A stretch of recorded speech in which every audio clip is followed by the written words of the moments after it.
Show is still live, is still on. We're discussing issues that are going on around the world. Today we just drove. I told you before the commercial break that we will be going to Atlanta, Georgia. Some Ghanaians have been sentenced to prison for various crimes that is involved with fraud, money laundering, operation that stole over $30 million. To have a better understanding of it, we are going to reach out to lawyer Ebenezer.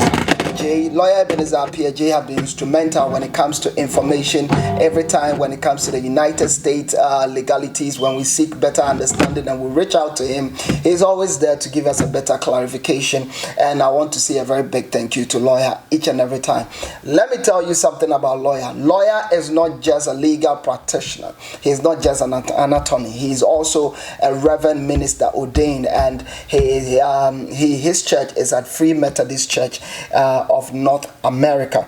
He is also the assistant prosecutor of the Mahoney County. Again, he is an immigration licensed attorney, and he can practice in all the 50 states of the United States of America, including the District of Columbia. That should tell you how wild and informed he is. He is also, a Supreme Court attorney. So lawyer Ebenezer Appiagyei is the lawyer you need in your life. What he said, we are knocking on his doors because we know what he's made of. Lawyer, good afternoon. Good afternoon, Mr. Frank. Lawyer, once again, I apologize. Our connections were giving us some challenges, and thank you for your patience. So, lawyer, let's zoom straight into the issues. United States Attorney's Office, Northern District of Georgia. Northern District made a press statement, and in the press statement, dozens sentenced for their roles in Atlanta-based fraud and money laundering operation that stole over $30 million from individuals and companies. And in there, the names that have been mentioned, we have over 10 Ghanaians who have been sentenced to various terms in prison. We have one Daro Sowa Okine, George Kojo Edem Adechi. We also have Prince Sharif Okine, Hamza Abudulai. We have Kelvin Prince Boateng, please, not the footballer. This is Kelvin Prince Boateng of Atlanta, Georgia. We have Jonathan Kojo Agamafle. Then we have Desire Elom Tamaklo. We have another one from Ghana. There are some Nigerians in there as well. I'm just focusing on the Ghanaians right now. So we have another Ghanaian named Solomon Ejapon. Then we have Emanuela Joseph. We have Stephen Apia Kobe. And then there is another Ghanaian, Gregory Thomas Hudson. We have then trying to pick up all the Ghanaians out of it. So, yeah. So these are the various names that has been released in the press statement from the Northern District of Georgia. And these Ghanaians have been sentenced to various terms in prison for various crimes that have been committed. Darius, for instance, is sentenced to prison, and it says Darius Okine, also known as Michael J. Kaiser, Richard Ressa, Thomas Vaden, Michael Lawson, Matthew Reddington, and Michael Little, 32, of Stone Mountain, Georgia, was sentenced to 7 years and 10 months in custody, to be followed by 3 years of supervised release and ordered to pay $6,204,119 in restitution to victims. He was sentenced on March 17, 2022. So all these sentences have come in, and we want a better understanding. First of all, I want to ask from lawyer. Lawyer, why do we have different names allocated to one person?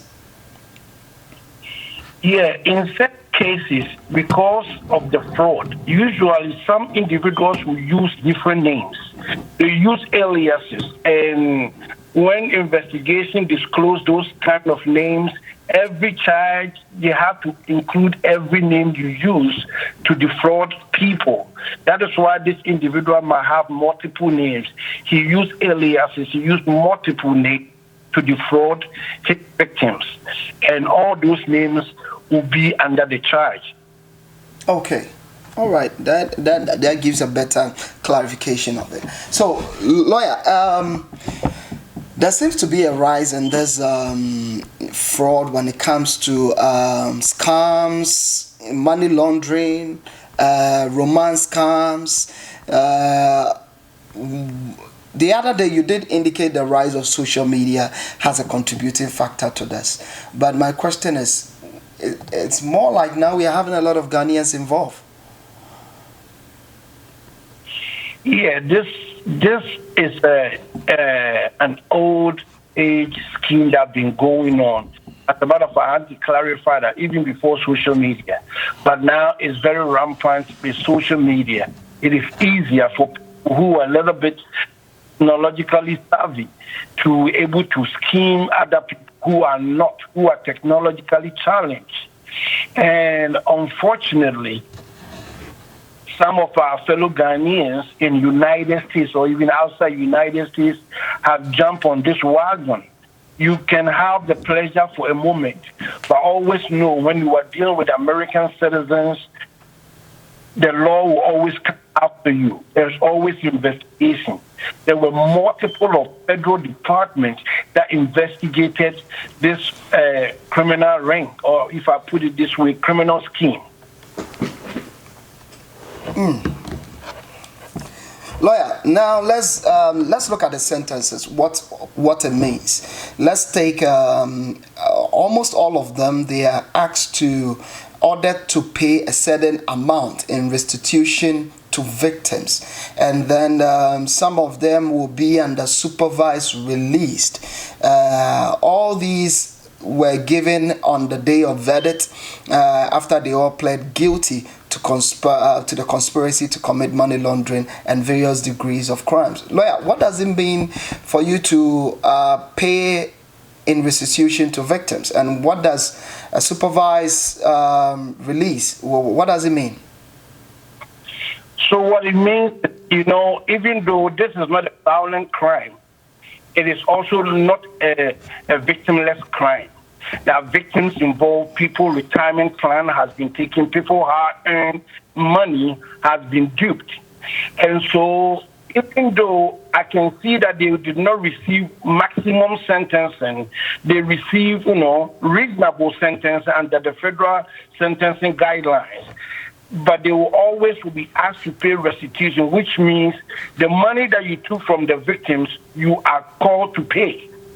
So each one has been calculated their participation in the conspiracy scheme, and they are asked to pay that. So it is always important for people to understand this. You might go to jail not 30 years. You might go to jail less than 10 years. But when you come out, you are asked to pay every penny you spent in the scheme. And they will find a way to enforce that restitution. And they will also give you what they mean by supervised release, what we call probation. So you are going to be monitored. Sometimes you are called to report to the probation department, and they will check, they will screen you that you are not dealing with any drugs. If you violate it, you can go back to jail. So it's never ending. That is why we keep telling people it does not pay to have this kind of money for a little while and have to suffer this consequence for eternity. If they don't have the $1 million, they're going to put them on a payment plan and they will have to pay. Restitution is part of the sentence, and this kind of crimes, it is a big part of your sentencing. The jail is not an issue because it's not a violent crime, but also remember, victims are involved. So these things that sometimes you walk on the street, you hear people say, oh, it's just a short jail time, you will be back. You'll be back. By the time you realize 5 years is here, 10 years is here, and then you are back. It means there's some kind of false information in there. Absolutely. You are 100% right, and I agree with you on that.